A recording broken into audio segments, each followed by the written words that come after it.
I went to university, did a degree in commerce, and realised in the last year of my university that really I didn't want to be an accountant. Fast forward, worked throughout my life in technology with technology companies. I never wanted to be involved in sales. I've been in sales for about 25 of those 30 years. In the last couple of years, I've been on my own as an independent consultant, advisor, working with various businesses in the technology space. Understanding what can be solved by the salesperson's services, that the buyer is interested in exactly that because that's going to solve that problem. Yep. That's where the win is.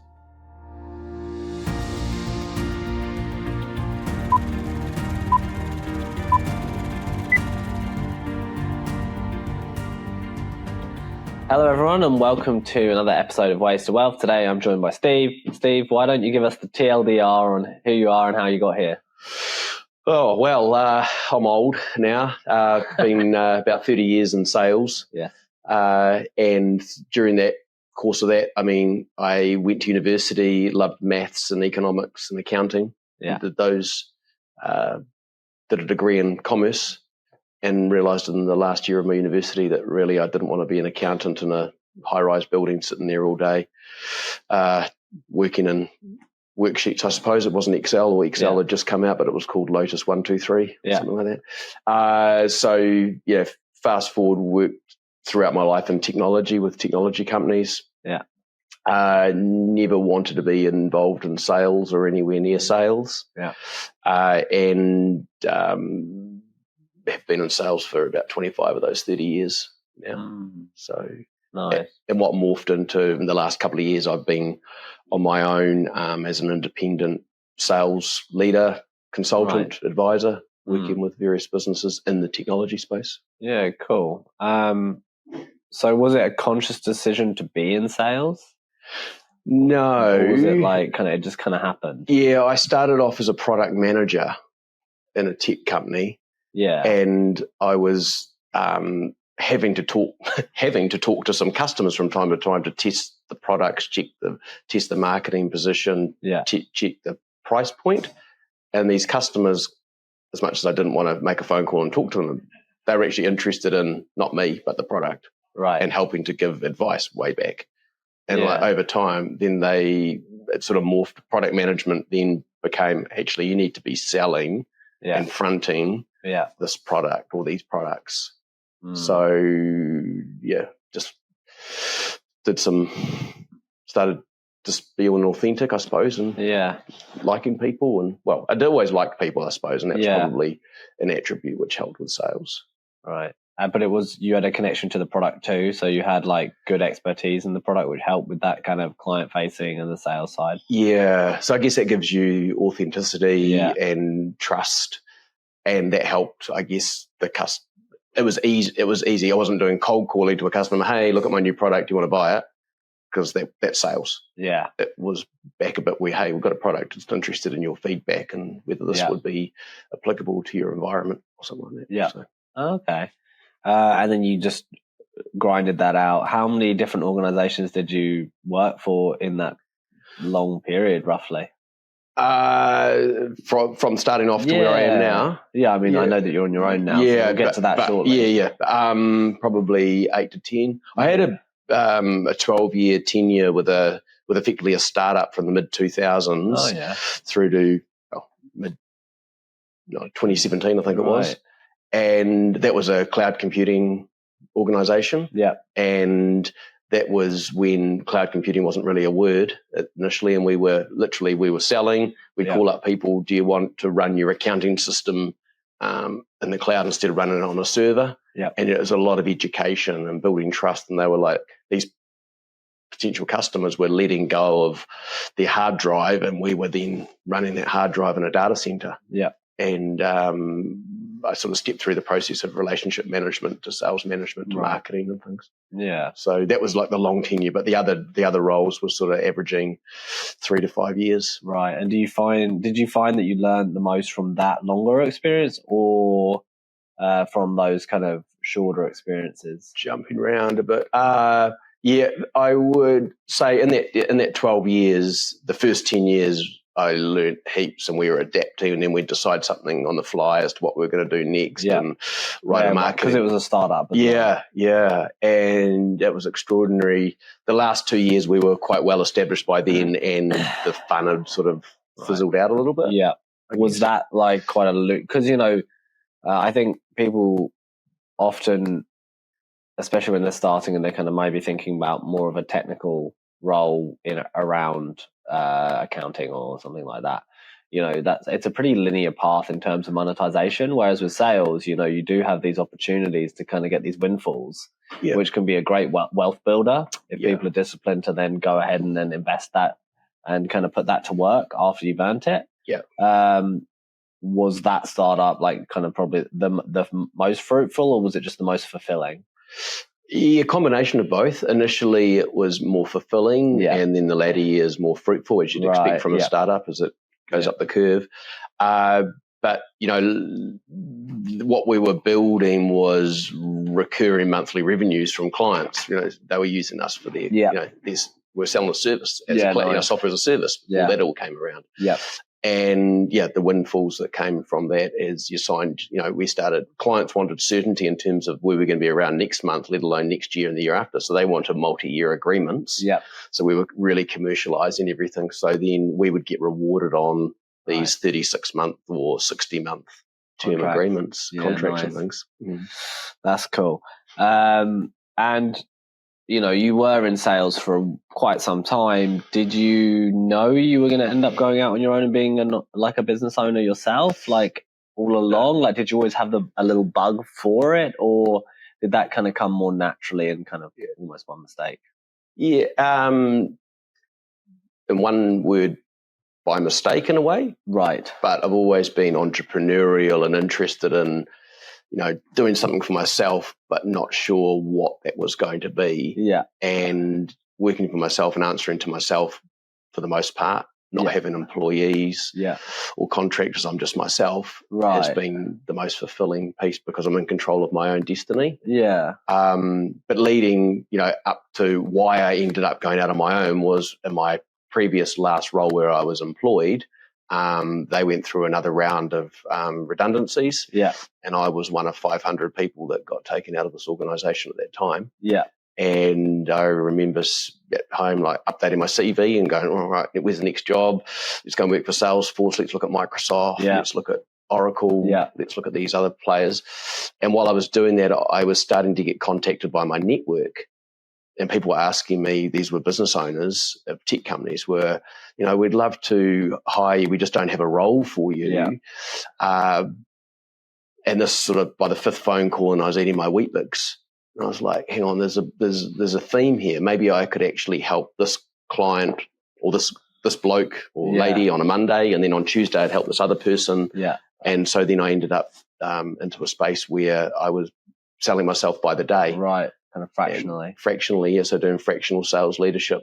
So some of it's sales plans and strategies. And it's typically others in their teams that then execute the sales, or do you even jump on those sometimes? I jump on those as well sometimes, And I've had some work with a key client of mine for almost 2 years now, helping them establish their business in New Zealand. They're an Australian-based organisation, so I do some selling on the tools and help them build their business throughout New Zealand. So have that going on, as well as some other engagements, which what I'm quite amazed about is everyone, by and large, has a business plan because the banks ask them for a business plan because the bank won't lend them any money without a business plan.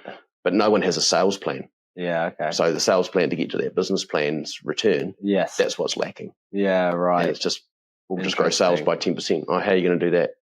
What's going to be involved? So that strategy piece and planning, there's a real niche for that. Oh, nice. And through a recession and a more difficult time, did you actually find that people had more appetite for you because the focus on monetization, commercialization, especially in the kind of tech space, is more obvious and present?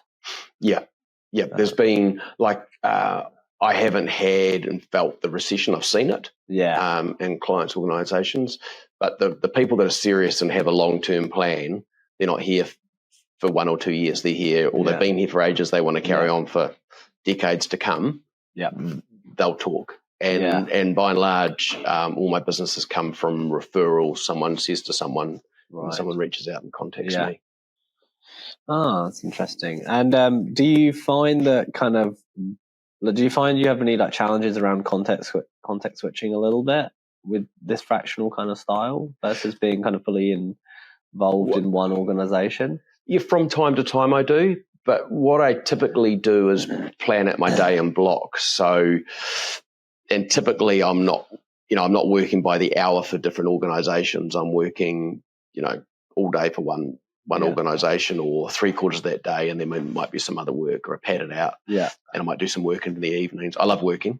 Yeah. And I love the satisfaction of it. So yeah, that contextual piece sometimes it can throw me when I'm working on something and someone else rings me from another client. Then you've got to focus on something else for a bit. But they know, and I'm transparent in terms of what I'm doing and my ways of working. So I'm always accessible. Yeah. It's just sometimes it's just a bit harder than other times. Yeah, totally. But it's good. Yeah, nice. And is there a sweet spot of the amount of clients that you like kind of found? Because you kind of mentioned that you have, it almost is like more of an interest, and you don't seem to like, you don't seem like you want to really grow the headcount of the organization. Yeah. And you want to just focus on like the value you bring to the clients you have. And with that in mind, then, is there a sweet spot of clients or number of clients that you can handle? And at any one time, it's small. It's between 3 and 5. Yeah, right. Yeah, at any one time. And what happens is, when I do the sales planning and strategy with them, is then they'll go off and review and read. They might spend a month going through that with their stakeholders in their business, their finance, look at the gaps that I've identified, and then come back to me and go, okay, let's go. And what I will then do with them is hold them accountable as we hire salespeople, as we might hire a sales manager. We might remove some people from the organisation and all that. So that sort of so different things are moving at different times. Yeah. And so it's not sort of all go all the time. Yeah, for sure. Yeah, sort of on ups and downs and stuff almost. Yeah, sprints. Yeah. So there's different ones that come on at different times and leave. And I've got a backlog of a couple of clients at the moment, and really I've said to them, I'm about 4 weeks away from being able to help you. Right. And you need to sign to confirm that you'll engage with me. Yeah. And by and large, that works, and that it does happen because it's real. Because when they do phone me or send me an email and say, hey, can you come Monday? I can't come Monday. I guarantee that I can't help anyone else that brings me next week. Yeah. But in a few weeks' time, I could. But it needs to be scheduled in, now. You have to be disciplined when you're on your own to make sure that you're getting the right kind of, I guess, ways of working to give you the stability you need as an individual. Yeah. And I'm also mindful, I'm not going to take anyone for a ride and I'm going to give them 110% of me. Yeah. So I don't want a sideline distraction from someone else that's, keen to work with me, but yet they're not keen to commit. Yeah. So that's why I work with the bill payer, literally the people that are putting food on my table. Totally.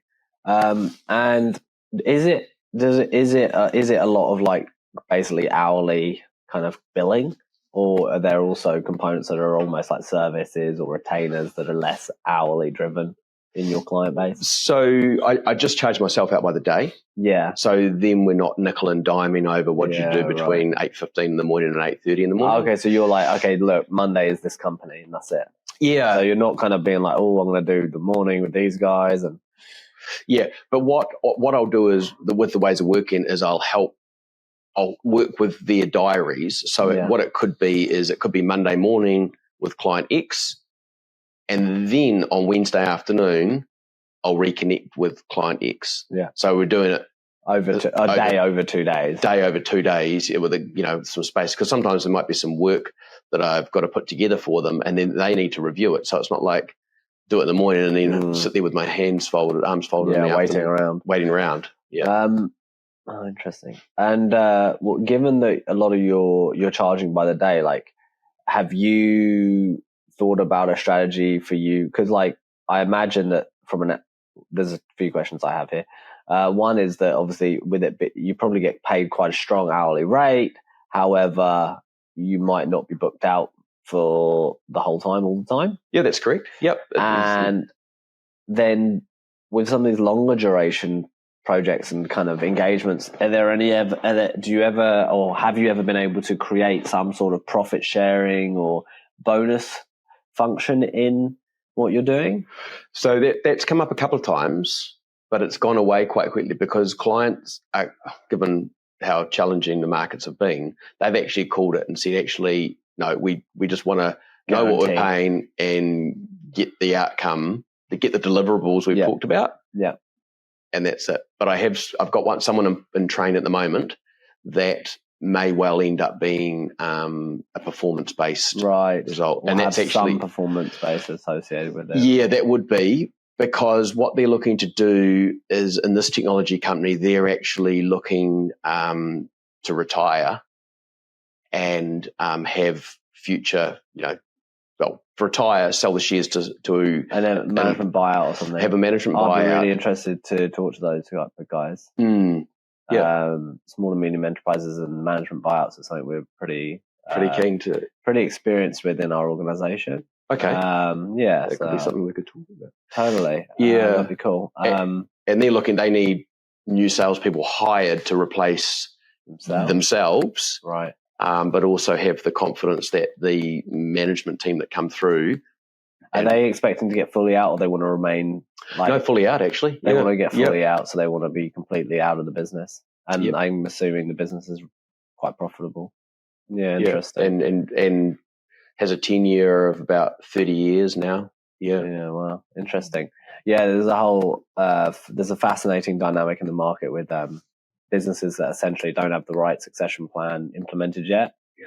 And I found out this week that New Zealand businesses sell at a 69% discount to the US, the UK, Canada, and Australia.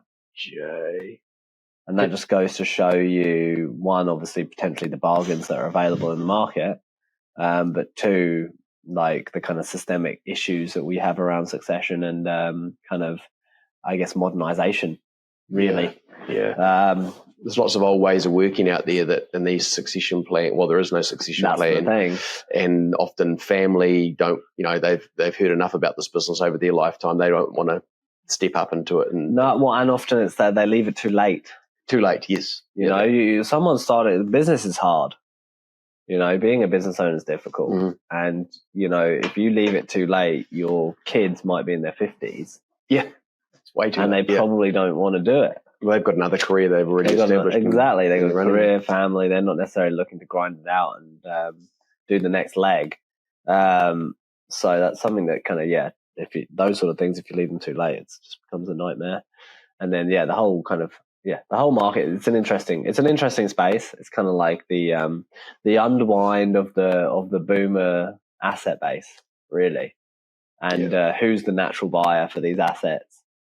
Because there's a lot of wealth or paper wealth that's assigned to these assets, but maybe not, and there's maybe no necessary buyer for those assets.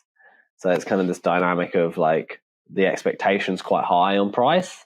Yeah. But maybe there's no liquidity, which drives prices down unless you just want to sit on the asset, and then you risk that asset actually being worth less. Yeah.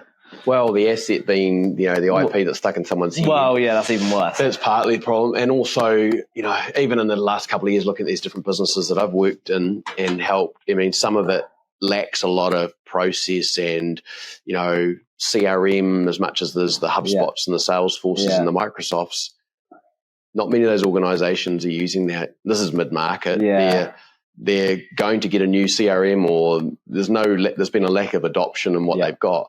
So there's no often continuity of tracing customers and tracking customers, process. Sign up a new customer. Well, how do we do that? If someone new comes in, it's like, well, how do we do that? You ask around the room. Oh, it's part of the onboarding. Yeah. Like, where's the onboarding manual, or what? There isn't one. Yeah. I'm working with someone currently, and they do. That's real good. So they do. They've just recently onboarded some people. I've been working with them in the sales leadership area. Yeah. And they're recording little videos which instead of writing a big email out to the staff and saying, hey, you want to celebrate this, and by the way, can you please put your cups and coffee and stuff away in the dishwasher? It's not that kind of thing. But they are doing short videos and saying, here's the update here. Right. Here's this. So it's not on YouTube, but it's Loom. It's Loom or something like that. Yeah. But also they're screen sharing. So, hey, when you sign a new customer, you must click this button and this button and this button and do that. So it's kind of like, it's documenting the process. It's a tutorial. Lives on forever. Yeah. And this is from a guy that's started this e-commerce business, and he's heavily involved in tech, and he's embracing that because he's younger. Yeah. But you wouldn't expect that from someone my age or older who'd be like, oh, I need to write that up in a Word document. This is how I've done it. This is how I've done it, I think, and sketched it out on a whiteboard or something. Yeah. It's exciting. I'm quite excited by that whole dynamic. I think there's just a lot of opportunity there. And I guess it creates a lot of work for you, because actually sales and the sales process, which you were talking about, there's no strategy for it. There's might be no implementation or operational guidelines around that. That's right. You don't have that, and you kind of, that's basically a key point area in the business where there's a kind of key point of failure that, if a couple of key people leave, you might not be able to actually deliver the way that you were previously doing, like delivering your That's sales. Right. Hit by that proverbial bus, and that person's not there anymore, and something's called health suddenly hit them. Yeah, for sure. How did that work? Do you so what's your plan with your kind of asset base and wealth then, given that you're kind of quite tied to this daily rate? So do you have your own strategy around kind of your ideals? And maybe that's even a bit of horizon gazing. Is it just continue to do what you're doing for the next 5 years and just business as usual? It's a good process. It works well. You can then allocate as you need to areas that you need to for your future? Or is there a plan to, buy a business, build a business adjacent? Because obviously you have the sales skills, which is actually one of the things that often business owners fail at most. Yes, but they can be the best salespeople, though, the business owner, because they're so passionate about their widget that they've developed and they know it inside out. Yeah, look, my plans are to do this for maybe the next 20 years. Yeah. And maybe along that line is what I wrote out in my sales plan and my business plan 2 years ago, when I was like, okay, I'm going to make a good job of this, was I may come across a business during my engagements where they're looking for succession planning, or they need a boost in capital, and where I could invest and become a shareholder and work in that business. Yeah. So that's not off the cards. Yeah, so that's something you think about. Yep, and look at all the time. And there is, even with the clients that I've worked with to date, there's interest on both sides, from their side and from my side, with a couple of them. Yeah, to do just that. But in terms of, improving, the wealth, it's what you're doing with that income. Yeah, and that's right. You were talking previously about that spend creep versus. When you start, you're from your first job and you have, $50 left over a week, but you managed to manage your income quite well, and then suddenly as you get more money, you spend that 250. You manage to find a place for it. But what I see outside, with investing outside of the business myself, because I invest in myself. I love learning and training. So I subscribe to a number of areas of learnings and that. But personal development. Yeah, personal development. But outside of that, equities, as much as they're down so much at the moment, that's what where I put my money. Yeah. Have in the past had properties, but actually quit all that probably 10 years ago now, and focused on the managed funds. Yeah, okay. And that's it's a compulsory saving. Yeah, it was like when I didn't have a mortgage anymore, it was right, instead of, don't have to service that mortgage, let's use that money that I was servicing for the mortgage. I know a few smart salespeople that have kind of done what you've done, and built real wealth from it. And it's actually kind of almost like an American approach to savings. It's very Americanized, right? You think about these salespeople in these tech roles in America that get their quarterly bonuses, and maybe their RSUs if they're at Microsoft or Salesforce and stuff, but they build incredible wealth via it. We've got quite a few clients in our business that are RSU earners, and they might earn a bunch of RSUs in, I don't know, Amazon, but then they want to diversify that because they don't want to just be in Amazon. But it's a healthy way to build wealth. And I think it's, often dismissed in a way where people are like, oh, well, if you're a founder or you're a business owner, like that's the way to build wealth. Well, not necessarily. If you have strong cash flows and you do have the ability to actually have this excess that you can put to work, like the risk is actually much lower. It is. The variability is also kind of tighter, and you can become like a millionaire by just being disciplined and investing in equities. And there are like millions of people that have actually done that in the US. I'm sure.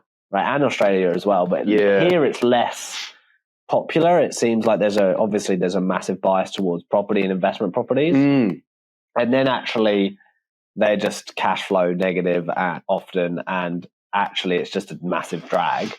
And I think, cash flow is a little bit underappreciated in this country. Yeah. But when you have good cash flow, which you were kind of talking about around, you got your $50 left over. Yes, there's often a creep where, you earn an extra 100 where you're at least going to spend that 75. Yeah. But that positive cash flow is such a nice boost, and it's such a strength, you're less enslaved by obligation, really. That's right. At the end of the day. Yeah. Oh, that's cool. So you've kind of got your plan there, and you're basically putting your eyes out there for the right business if and when it comes along, or the right partnership, and then you might jump in and you're on the ground level. You get to probably speak to the clients. You've kind of got a bit of an edge in when the right one comes along, or the right timing comes along, that you could probably jump in and do something interesting. Yeah. Yeah, that's quite cool. And I guess there's a bit of a sort of a dating period where they're getting to know me and I'm getting to know them, and I'm getting rewarded by the engagements that I'm doing with them, and they're getting value back from me from what's going on. So we can kind of work out the ways of working and how we do operate, and whether we are storming and norming and stuff as well, like during that phase, right, where you kind of go through the teething process, and then you get, okay, this is how we work together, and these are the things that are working. It's quite remarkable that there's another client I've been working with, and they're about 30. They've probably been in the business about 30 years as well. And what they, without giving too much away, is they have an extraordinary amount of sales revenue, profit. They do really, really well, but they don't have a CRM system. They don't have sales processes. Right. So you just think about all the potential. Basically, they could easily double their revenue, let alone more than double their profit. Right. And that's the opportunity that's in front of them right now. Right. And they know these things, but they haven't been told them from the outside. They've only sat around the board table and gone, I think we can do better here. But it's often hard as well, because there might not be the talent internal to execute on it, which often becomes a bit of a barrier. Yep. And then if they hire the wrong person to come in and advise them, then they're going to get a lot of advice, but no one's going to implement it. And then often I've found with these small businesses is they get disenfranchised by a certain discipline. It might be website building, it might be marketing, it might be sales, where basically they've kind of not had the greatest experience, but actually, what did they even provide the agency or the person that did the marketing for them everything they needed? Yes, everything they need, the tools to actually be able to go out and execute on the desired outcome. And I think there are actually quite a lot of these firms that are moving towards execution more so now. I think there's a bit of a bias towards actually we'll come in and we'll actually just do it for you, rather than, hey, we'll tell you what to do and then you'll execute. And that's what I found with early on with a number of the sales plans I did, was I got paid well for these to deliver a sales plan. Yeah. And then I'd check in with them. And they hadn't done it. Nothing had changed. And I had quarterly markers and milestones, and nothing was happening. Yeah. It was like they'd got it was in their inbox or in their top drawer or bottom drawer. Almost like a compliance thing, where they're like, okay, we've done it. We've done the thing that we said we were going to do. Yeah, but they're only complying what compliance? It's just themselves. Yeah. It's not like a business plan that the bank needs. Right. It's a sales plan that the business actually needs to actually execute on. Yeah. So I've learnt my own lesson from that. And then in current and past future sales plans I've done has been that accountability piece where I'm going to hold you accountable. Right. And these are the milestones, and we're going to continue to have these check-ins. Yeah. Whether you pay me or not, I'm going to be checking in with you to make sure that you're doing what we've agreed should be done. Because you don't want to put in time into something that just sits in the drawer. No. That's like the worst. That's like the worst. It's just the worst. It's almost like they haven't valued what I've done. That's, thanks for the money, but actually I do think it works. Yeah, exactly. It is definitely proven. And then when I talk to them about other examples of other clients, then they're like, oh, okay. And if I can show an example from another client of what's actually happened and what turnaround they've had in these harsh economic climate. Yeah, for sure. There's good reasons for them to embed it and push on. Yeah, cool. I think when you're a small business and you may not have the processes in the business yet, and you really want to kind of tighten up that sales process, but maybe you don't have the resource to potentially bring on the right person at the right kind of level of seniority. Yeah. Like, what's a good strategy? Is it like bring someone on, then bring you in, or is it like bring someone like you in and then maybe even utilize you to actually help them find the right person that might actually be in, day out? Because I imagine it's quite hard to balance that kind of seniority versus like cost, and then also the ramp up of like getting to kind of sustainability of that role, right? Because you bring a new salesperson, you're not going to get results immediately. No, you don't, and that ramp up can really vary depending on the level of experience that salesperson's had in the past. Yeah. And equally so for the sales manager, the worst thing that can happen, you probably know this, is when you promote your best salesperson to be the sales manager in the business. And it's happened to me myself. Right. Not realizing it at the time, but like, crikey, I've had a promotion. I'm now no longer BDM, I'm the sales manager. Yeah. It doesn't necessarily work out when it's your first rodeo. Yeah. And you know, when clients engage me, yes, some of them have, like 14 months ago, a client engaged with me and they just promoted from within, a sales manager from within the sales team. And it was fine. But the other salespeople weren't on board with who the owner had promoted. Right. And I went in there and I actually spent 13 weeks with them and with the promoted sales manager, and, you know, gave him some confidence and some tools and ways of working that could bring that team on board with him. Yeah. Onto his journey, on his bus. Yeah. And by and large, it worked.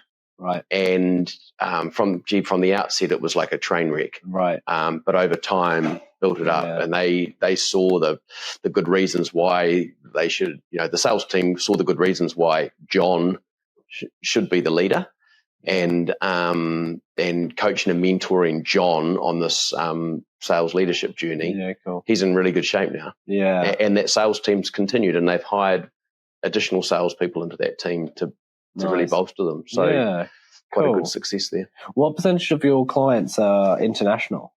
If you count Australia as international. Yeah, I'd say so at any given time, it's probably a 50-50 spread between New Zealand clients and Australian clients. Yeah, cool. Yeah, so I've got, because in my previous role, I was the ANZ sales manager at an organisation, and that had me travelling and engaging with a lot of Australians. Yeah. And, you know, while they're not as smart as us, they're pretty good fun. No, they're really good fun. It's a good market too, right? Australia just works faster. They get things done. We are definitely very conservative here and much slower at moving forward. Do you find often with a salesperson you're bringing in, like you're bringing in their network? Like what percentage is it the network versus the sales skills? Personally, it's been the skills rather than the network. I think we're pretty lazy. I mean, people claim to have, 10,000 friends on LinkedIn or something, or their Facebook account or their TikTok. That's their network. But do they actually know they humanize with these people? I think it's really like, with coming back to like sales process or methodology, is really understanding how the buyer buys and why the buyer is buying. If a salesperson can listen and understand what can be solved by the salesperson's services or widgets, and that the buyer is interested in exactly that because that's going to solve that problem. That's where the win is. Right. So it's sales process, sales methodology. Yeah, cool, awesome. Well, this has been really fun, actually. I like sales now. I'm learning to appreciate it more. I'm naturally, as a founder, in the position of sales. You have to be. You're selling yourself. You're selling the organization, especially in the phase where you don't have anything yet. Right? You're selling something into existence. You're selling a concept. And I think it's something that a lot of business owners don't want, like, do begrudgingly. But I am actually like, okay, there's a whole kind of art and science to this, and it really is fundamental. And the great thing is, if you are a technologist or you know how to use technology, you could make your sales a product, like in itself, like a machine. It can be a machine. It's like an e-commerce. It takes care of itself. Sells on Easter Sunday, sells on Good Friday, sells on Anzac Day morning tomorrow, or something. There's all those things that that can be done automated. But there's still a human touch and a human engagement. Sure. It's the people that buy. People buy from people. And by and large, that stands true. If it's a commoditized product, you just buy it online. That's fine. You don't have to deal with the person. But sometimes depending on what it is. And, it's about actually like enabling the human, like you say, it depends on what's being sold. Obviously, if you're selling digital art or something, you might not speak to anyone. No. But in the case of, a lot of B2B sales or high kind of ticket B2C, then there's usually someone involved, and what you're actually trying to do is you're trying to help that path, the happy path, exist. And by and large, B2B, as opposed, the consumer piece is just too tricky. I haven't had experience with B2C. Really. So it is. B2B is nice. It's commercial rather than consumer driven. And you're not dealing with the human and the emotions that come with it as much. It's more, there's still emotion in commercial deals. And the motivations behind the individual. The motivations behind that individual. Totally. But a lot more. It's got a totally different dynamic. Recognize. The value piece is far more recognized in a B2B sale than a B2C. Right. Yeah, totally. Awesome. Well, thank you so much for spending the time coming in and chatting to me. I really enjoyed it. Thanks, Steve. Yeah, thank you too. Awesome. It's been really great, Charlie. Sweet, no problem. Awesome. Cheers.